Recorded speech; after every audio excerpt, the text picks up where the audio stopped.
اعوذ باللہ من الشیطان الرجیم بسم اللہ الرحمن الرحیم۔ السلام علیکم ناظرین کرام، آج میں آپ کے سامنے حضرت عیسیٰ علیہ السلام کے معجزہ بیان کروں گی۔ بیان کیا جاتا ہے کہ بنی اسرائیل میں ایک شخص تھا، اس کی بیوی نہایت حسین تھی جس پر وہ اسرائیلی فدا تھا۔ چنانچہ جب اس عورت کا انتقال ہو گیا تو اسرائیلی کو بہت دکھ ہوا۔ ایک مدت تک وہ اس عورت کی قبر پر بیٹھا روتا رہا۔ اتفاقاً حضرت عیسیٰ علیہ السلام کا ادھر سے گزر ہوا تو انہوں نے اس اسرائیل کو پریشان دیکھ کر اس کا سبب معلوم کیا۔ جب اسرائیل نے اپنا واقعہ بیان کیا تو حضرت عیسیٰ علیہ السلام نے دریافت فرمایا، کیا تو چاہتا ہے کہ میں اس کو تیرے لیے زندہ کر دوں؟ اس نے عرض کیا، ہاں حضور، میں یہی چاہتا ہوں۔ تو حضرت عیسیٰ علیہ السلام نے اس قبر میں سے اس کو آواز دی، اے روح، تو زندہ ہو جا۔ تو اس قبر سے ایک حبشی غلام جس کی ناک کے نتنوں، آنکھوں اور جسم کے دوسرے سوراخوں سے آگ کی لپٹیں اٹھ رہی تھیں، حضرت عیسیٰ علیہ السلام کو دیکھتے ہی غلام نے کلمہ پڑھا، لا الہ الا اللہ عیسیٰ روح اللہ۔ اسرائیلی نے یہ دیکھ کر عرض کیا، حضور مجھ سے غلطی ہو گئی، میری بیوی کی قبر تو دوسری ہے۔ یہ سن کر حضرت عیسیٰ علیہ السلام نے حبشی کو حکم دیا کہ تم اپنی قبر میں واپس جاؤ۔ چنانچہ وہ مردہ ہو کر گر گیا اور اس کی قبر کو مٹی سے چھپا دیا گیا۔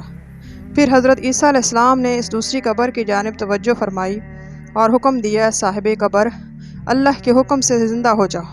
چنانچہ قبر پھٹی اور اس سے ایک عورت سر سے گردن جھاڑتی ہوئی باہر آ گئی، جس کو دیکھ کر اسرائیلی بولا، یا روح اللہ، یہ بیوی میری ہے۔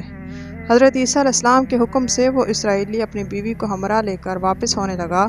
کچھ عرصے سے جاگا ہوا تھا، اس لیے اس پر نیند کا غلبہ ہو گیا اور اس نے بیوی سے کہا، تیری قبر پر گریہ زاری اور بیداری نے مجھے ہلاک کر دیا ہے، اس لیے میں چاہتا ہوں کہ کچھ دیر آرام کر لوں۔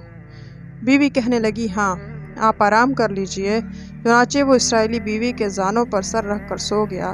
اتنے میں ایک گھوڑے پر سوار ایک شہزادے کا ادھر سے گزر ہوا جو اپنے زمانے کا یکتا حسین تھا، جس کو دیکھ کر شہزادی از خود فدا ہو گئی۔ اس کا دل قابو میں نہ رہا، اس نے شوہر کا سر زانوں سے نیچے رکھا اور فرط محبت غلبہ عشق سے مجبور ہو کر شہزادے کے سامنے جا کھڑی ہوئی۔ ادھر جیسے ہی شہزادے کی نظر اس پر پڑی، وہ بھی اس کو دیکھ کر اس پر فدا ہو گیا اور عورت کی خواہش پر اس کو اپنے گھوڑے پر بٹھا کر لے گیا۔ چنانچہ اس کے شوہر نے بیدار ہو کر جب اپنی بیوی کو نہ پایا تو نہایت پریشان ہوا اور اس کے ملنے کی تدبیر سوچنے لگا۔ سوچتے سوچتے آخر اس کے نشان قدم چل کر اپنی بیوی کی تلاش کی طرف چلے گئے تو شہزادے کے پاس پہنچ چکی تھی۔ اس کو دیکھ کر اسرائیلی شہزادے سے عرض کیا، یہ میری بیوی ہے، آپ اس کو چھوڑ دیجئے۔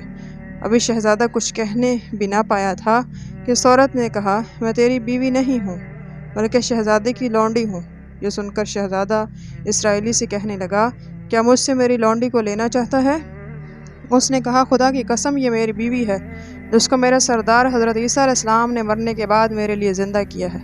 ابھی یہ گفتگو ہو رہی تھی تو اتفاقاً حضرت عیسیٰ علیہ السلام بھی وہاں تشریف لے آئے، جن کو دیکھ کر اسرائیلی کہنے لگا، یا روح اللہ، یہ میری وہ بیوی نہیں جس کو آپ نے میرے لیے زندہ کیا تھا۔ حضرت عیسیٰ علیہ السلام نے فرمایا، ہاں، یہ وہی ہے۔ یہ سن کر عورت کہنے لگی، یا روح اللہ، یہ شخص جھوٹا ہے، تو میں اس شہزادے کی لونڈی ہوں۔ حضرت عیسیٰ علیہ السلام نے فرمایا، کیا وہ عورت نہیں جس کو میں نے اللہ کے حکم سے زندہ کیا ہے؟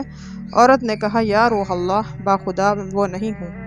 اس کے بعد حضرت عیسیٰ علیہ السلام نے فرمایا، تو جان خدا کے حکم سے میں نے تجھے دی ہے، اس کو واپس کر دے۔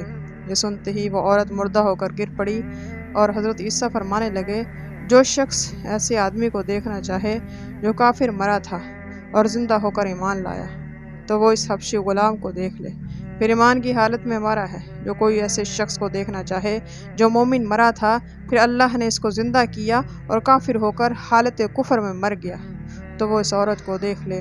اس واقعے کو دیکھ کر اسرائیلی نے قسم کھائی، اب کبھی نکاح نہ کروں گا، اور میدانوں کی طرف نکل گیا جہاں اللہ تعالیٰ کی عبادت میں مصروف رہ کر اسے موت آ گئی۔ اللہ تعالیٰ اس پر رحم فرمائے۔ نبی صلی اللہ اور رسول کے اقرار و انکار کا نتیجہ اس حکایت سے ظاہر ہوتا ہے اور سبق ملتا ہے کہ کامیابی اپنے نبی کی اطاعت و فرمانبرداری سے مل سکتی ہے۔ چنانچہ ہمیں بھی چاہیے کہ ہر حال میں نبی صلی اللہ علیہ وسلم کی اطاعت کو سامنے رکھیں، چاہے دل مانے یا نہ مانے، لیکن نبی صلی اللہ علیہ وسلم کے طریقوں کو لازمی اپنانا چاہے۔